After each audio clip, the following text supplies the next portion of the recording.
Okay. Hello, my name is Amanda Ryder, and this is my persuasive speech for COMM210. So, how much do you remember from your high school language class? Enough to ask for directions, maybe? To navigate your way to El Baño?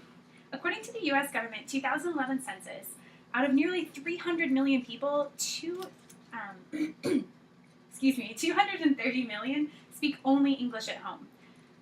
This is a staggering amount of single language speakers compared to other countries around the world, and is actually a topic of controversy in schools around the nation. Should our children be learning a secondary language through their elementary and middle school years? As a student of Japanese culture since I was 12, I can personally attest to the benefits of studying a foreign language, and I believe every American should be passionate about this topic.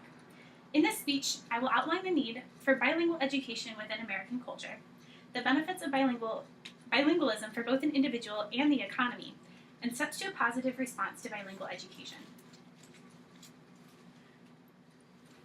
So to begin with, what is bilingualism? Well, Merriam-Webster Online Dictionary defines bilingualism as the ability to speak two languages, but this definition falls rather short.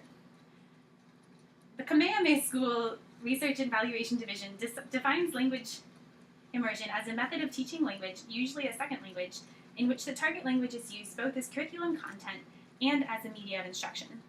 So what's the need for bilingual education?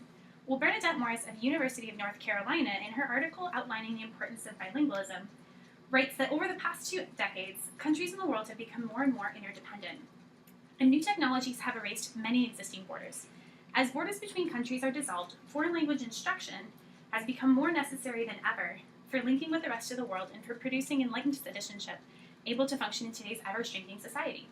There can be no denying that our world is shrinking, and the need for multiculturalism grows every single day. Bilingual education can be a bridge between 2 or more cultures and generations to come. Well, how, you ask?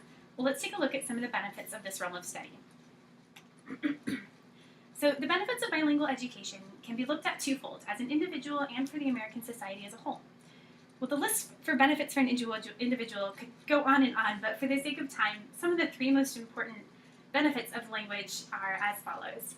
1, learning another language improves cognitive and creative abilities. A study conducted by Richard Laundrie of Boston College compared second language learners and single language learners in an early level classroom and found that second language learners score significantly higher on test scores than monolingual students. Second language learning appears, therefore, not only to provide children with the ability to depart from the traditional approaches to a problem, but also to supply them with possible rich resources for new and different ideas. 2, learning another language creates a more positive attitude towards the target language and the speakers of that language. Research conducted in 1964 by the University of Illinois revealed that students of a group who studied Spanish had significantly more positive attitudes towards Spanish-speaking peoples than the group that had not studied Spanish. This study shows that the development of empathy and interest in students of foreign cultures.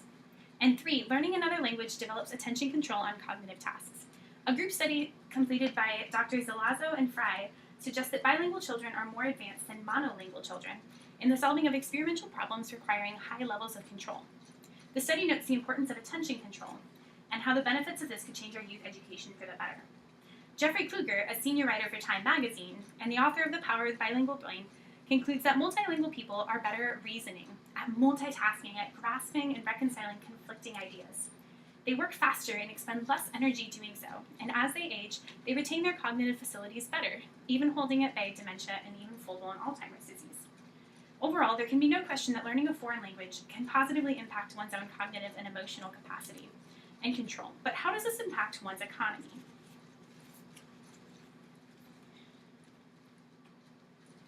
Benefits of bilingualism in the workforce are numerous and growing.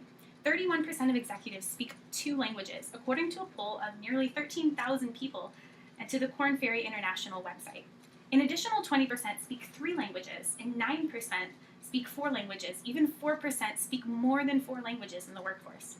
Students and young professionals with language skills are considered remarkably more marketable in the professional realm, especially as many workforces move and interact with businesses overseas. The need for cultural understanding and transition skills is multiplying, and quickly.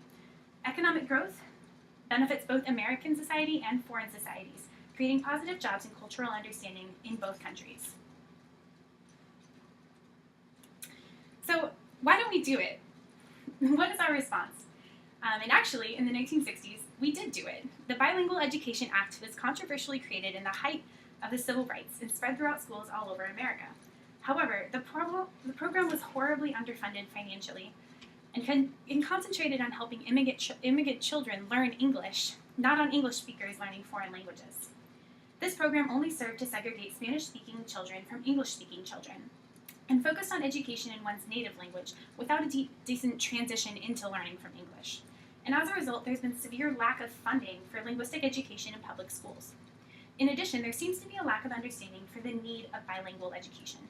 Although many charter and independent schools have implemented language immersion into their programs, such as schools in Washington, D.C. and in Hawaii, to name a few, many schools and parents just don't believe that it's necessary, or even understand how it might help children to learn in a foreign language in their developmental years. So what can you do about it? There are 4 practical ways in which you can contribute to the advancement of bilingual education. First, be knowledgeable. You here listening to me is a great first step. Taking some time and do your own research this week if you can. There are many sources for connections between brain functions and linguistic abilities. Second, learn another language. And I know this seems really daunting, but a language doesn't have to be something as difficult as Mandarin or as strange as Arabic. A new language could simply mean a new skill set, a computer function, a new instrument. Take some time to learn another way to communicate your emotions. Even 5 or 10 minutes a day could increase cognitive function. Third, find someone to be accountable to. Grab your best friend, your spouse, your pen pal, and ask them to learn something new with you. Don't be afraid to ask for learning a language, or don't be afraid to ask for help in learning a new language from someone who is fluent or knowledgeable and be willing to share your mistakes and victories with your partner. Lastly, be a passionate promoter. Recognize the power that languages have, and be willing to talk about it with other people you know. Talk to your school council board. Mention it to professors and teachers. Spreading the word about bilingual benefits could eventually change our education system. It all happens one small step at a time when you choose to believe in a society that is more aware, more cognizant, and more educated.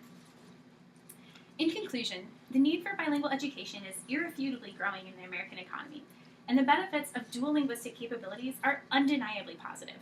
Although we may just be 1 or 2 people in a society of millions, each and every one of us can help change our education system for the better, for a better life, for a better economy, and for a better world. Thank you.